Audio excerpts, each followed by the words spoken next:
सुशांत की हत्या की जांच अभी हर एंगल से करी जाएगी कि 13 जून को रिया सुशांत से मिलने गई थी। सुशांत सिंह राजपूत वाले मामले में क्या लगने वाला है 302? क्या अब इंपॉर्टेंस दी जाएगी उनकी जिन्होंने इस पूरे मामले में बताया कि उस रात क्या हुआ था? और आखिरकार रूप कुमार शॉ जी के स्टेटमेंट के बाद अभी मामला दोबारा से खुलने वाला है। क्या जल्दी इलेक्शन से पहले ये मामला सॉल्व हो जाएगा? और दूसरी तरफ कहा जा रहा है कि समीर वानखेड़े जी ने एक बार फिर से शाहरुख खान को लेकर एक बहुत बड़ी बात बोली है जब उन्होंने शाहरुख के बेटे आर्यन को गिरफ्तार किया था। और दूसरी तरफ एनसीबी ने इस बार बहुत ही बड़ी मात्रा में ड्रग्स बरामद करी है। क्या है पूरा राज खोलेंगे इस वीडियो में, पर उससे पहले आपसे अपील करेंगे अगर आप इस चैनल के अंदर नए हो तो वीडियो को लाइक, वीडियो को शेयर और चैनल को सब्सक्राइब करना बिल्कुल मत भूलना। यहाँ पर सबसे पहले अगर हम बात करें तो सुशांत सिंह राजपूत वाले मामले में 302 कब लगेगा, ऐसे सवाल पूछे जाते हैं। दावा हो रहा है कि इलेक्शन से पहले इस पूरे मामले में कोई बड़ी अपडेट निकल के आएगी क्योंकि दिशा केस भी एसआईटी के हाथ में है और सुशांत केस में तो लगभग कहा जा रहा है कि 3 साल के ऊपर हो चुका है जब ये मामला सीबीआई को दिया गया था। तो अब देखने वाला विषय है कि आने वाले चुनाव से पहले क्या इन मामलों में बड़े खुलासे होने वाले हैं, क्योंकि सिटीजन वोट ऑफ इंडिया के अंदर जिस प्रकार नेता अभिनेताओं के नाम लिए गए और ये दावा किया जा रहा था कि जल्दी इस पूरे मामले में खुलासा होगा और नेता अभिनेता जो गलत है वो अंदर जाएंगे। पर फिलहाल कहा जा रहा है कि बड़े बड़े नेता और अभिनेता अंबानी जी के बेटे की प्री वेडिंग फंक्शन जो चल रहे हैं जामनगर में, वहां पर बिजी दिखाई दे रहे हैं। और सवाल ये उठता है कि आखिरकार सिटीजन कोड ऑफ इंडिया के अंदर कई बड़े लोगों के नाम लिए गए, कई बड़ी बड़ी बातें की गई, पर एक्चुअली में अभी तक फिलहाल इस पूरे मामले में कोई बड़ी खबर निकल के नहीं आ रही है। लोग इंतजार कर रहे हैं। जबकि कहा जाता है कि अगर हम बात करें तो ट्विटर पे लगातार बहुत सारे लोग अपनी अपनी राय रखते हैं, जहां पर कहा जा रहा है कि लोगों ने सुशांत सिंह राजपूत की हाइट को लेकर बात करी। किसी ने बोला सुशांत की हाइट 183 थी तो वो बेड से पंखे तक पूरा टच कर रहे थे, तो ऐसा वो गलत कदम उठा ही नहीं सकते हैं। तो ये कैसी झूठी कहानी बनाई जा रही है। जिसके बाद कहा जा रहा है कि अलग अलग लोग अपनी अलग अलग राय रख रहे हैं। ऐसे के बीच में लोगों ने सिम कार्ड को लेकर सवाल उठाए कि सुशांत ने सिम कार्ड बदली या नहीं बदली, ये तो बात का विषय है। अगर बदली तो क्यों बदली? क्या कोई धमकी दे रहा था? अगर धमकी दे रहा था तो सिम कार्ड बदलने के बाद उनका नया नंबर उन लोगों तक कैसे पहुंच रहा था? अगर नया नंबर भी उन लोगों तक पहुंच रहा था जो धमकी दे रहा था, तो इसका मतलब क्या माना जाए? अंदर का बंदा कोई शामिल है। मतलब जो सुशांत के साथ उस घर में मौजूद थे लोग, उनमें से कोई ना कोई सुशांत का नंबर लोगों को प्रोवाइड कर रहा था जिनको सुशांत का नंबर चाहिए था, या सुशांत का दोस्त जिसको सुशांत का जा रहे कि अपना नंबर बता देता था और सुशांत जिस पर विश्वास करता था वो लोग सुशांत का नंबर आगे पहुंचा रहे थे। अब कौन ऐसा, ये तो कहा जा रहा है कि पता लगाना सीबीआई का काम था। पर फिर भी कहा जा रहा है कि सीबीआई आज इस पूरे मामले में इन्वेस्टिगेशन कर रही है। सीबीआई ने अपनी फाइनल रिपोर्ट कोई भी दाखिल नहीं करी है, कोई भी क्लोजिंग रिपोर्ट सामने नहीं दी है जिसके माध्यम से बोला जाए कि ये मामला सॉल्व हो गया है या फिर ये मामला बंद हो गया है। जबकि कहा जा रहा है कि अभी भी ये मामला मिस्टीरियस माना जाता है, अभी भी ये मामला पेंडिंग माना जाता है और अभी भी इस पूरे मामले में इन्वेस्टिगेशन चल रही है, ऐसा ही दावा किया जाता है। पर यह देखने वाला विषय होगा कि इस मामले के बारे में जिक्र तो बहुत लोग करते हैं, पर क्या एक्चुअली में इस मामले में वो सच सामने आएगा जिस सच को जानने के लिए लगातार लोग पिछले 3 साल, 3.5 साल से लगभग 4 साल होने वाले हैं और लगे हुए हैं लोग।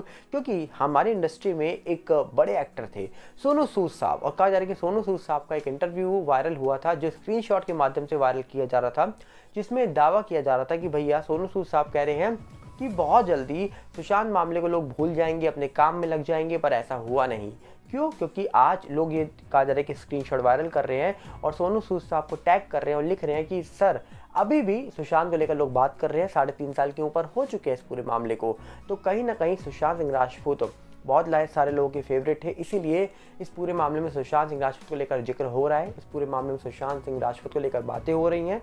तो अब देखने वाला विषय होगा कि आखिरकार इस मामले में होने क्या वाला है, ये तो आने वाले वक्त में ही पता लगेगा। पर देखा जाए तो दूसरी तरफ समीर वानखेड़े जी ने कहा जा रहा है कि एक बहुत बड़ी बात बोल दी है। हाल ही में समीर वानखेड़े जी ने एक इंटरव्यू में कहा जा रहा है कि जिक्र करा, जब उनसे पूछा गया कि जब आपने आर्यन खान को गिरफ्तार किया था, जब आपने कहा जा रहा है कि आर्यन को गिरफ्तार किया और शाहरुख खान के साथ आपकी चैट निकल के आई बाहर, तो कहीं ना कहीं आप उस पूरे मामले को लेकर क्या कहना चाहोगे? आपने आज तक कुछ बोला नहीं है, क्योंकि जब रिया चक्रवर्ती को गिरफ्तार किया तो जिस प्रकार आपका नाम निकल के आया सामने कि आपने बॉलीवुड की लंका लगा दी है, पर जब शाहरुख खान के लड़के को गिरफ्तार किया गया तब भी बहुत सारी बातें निकल के आई, तो आप क्या कहना चाहोगे? तो कहीं ना कहीं समीर वानखेड़े जी ने शाहरुख खान वाले मामले को लेकर कहा जा रहा है कि ये बताया कि जैसे हमने शाहरुख खान के बेटे आर्यन को गिरफ्तार किया था, तो इस पूरे मामला को बहुत ज़्यादा लाइमलाइट पे लाया गया मीडिया के द्वारा। हमारे लिए ये एक नॉर्मल केस था, क्योंकि हमारे लिए ये रेगुलर वे में हम जैसे काम करते हैं वैसे ही एक मामला था।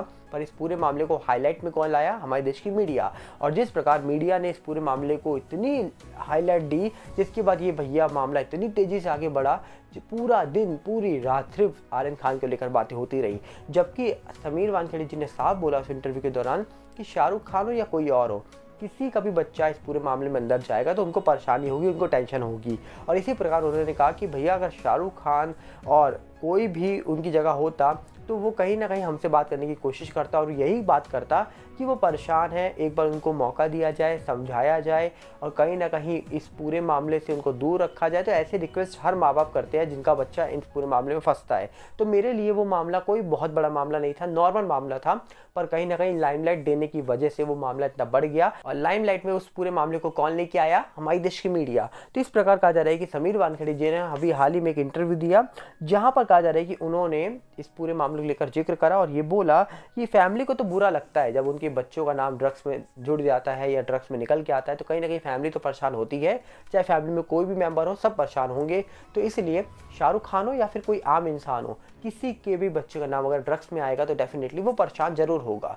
पर वहीं पे अगर हम बात करें तो समीर वानखेड़े जी इकलौते ऑफिसर थे जिन्होंने भैया बॉलीवुड को हिला कर रख दिया था। करीब 1-1.5 साल के लिए, जितने टाइम के लिए भी वो आए थे एनसीबी में जोनल डायरेक्टर के पद में, कहा जा रहा है कि उन्होंने पूरे बॉलीवुड को हिला के रख दिया। रिया चक्रवर्ती हो, शौविक हो, सैमुअल हो, ना जाने उन्होंने किस किस को पकड़ लिया था। कहा जा रहा था कि भैया कई सारे ड्रग्स चैट्स को निकाल दिया बाहर, कई सारे सबूतों को बाहर निकाल के रख दिया, जिसके बाद बॉलीवुड के बड़े बड़े लोगों को छोटी छोटी गाड़ियों में एनसीबी के चक्कर लगाते हुए पहली बार देखा। पर कहा जाता है कि जब तक समीर वानखेड़े जी एनसीबी में थे तब तक भैया बॉलीवुड का ये कहीं ना कहीं सपना टूट गया था कि वो कभी भी ऐसा कुछ कर सकता है। पर समीर वानखेड़े जी के जाने के बाद वो जैसे ही दूसरी पोस्ट में चले गए हैं, तो अब पता नहीं भैया बॉलीवुड फिर से वो काम कर रहा है नहीं कर रहा है, ये तो पता नहीं। पर एनसीबी ने अभी हाल ही में भैया तमिल प्रोड्यूसर को कहीं ना कहीं पकड़ा तो नहीं है, पर नाम आ रहा है 2000 करोड़ की जो ड्रग्स पकड़ी गई है उसमें। अब कहा जा रहा है कि एनसीबी ने फिर से एक बहुत बड़ी कामयाबी हासिल की है। कहा जा रहा है कि नेवी एनसीबी ने सीज किया है 3300 किलो 3300 kg ड्रग्स पकड़ी है भैया। 3300 किलो ड्रग्स पकड़ी है। अब सवाल ये उठता है कि भैया ड्रग्स की मात्रा तो इतनी है, अब ये कहाँ सप्लाई होने जा रही थी, ये कहाँ जाएगी ड्रग्स? और सोचिए ये कौन कौन से लोग ड्रग्स ले रहे हैं। आप क्या सोचते हैं कि बड़ी बड़ी पार्टियां जो होती है बड़े बड़े शहरों में, क्या वहाँ पर ये काम नहीं होते होंगे? आज भी होते होंगे, क्योंकि लेने वाले कभी ये काम नहीं छोड़ सकते हैं। और डेफिनेटली जिनको इस लत पड़ जाए गंदी चीज़ों की, डेफिनेटली वो जल्दी जाती नहीं है।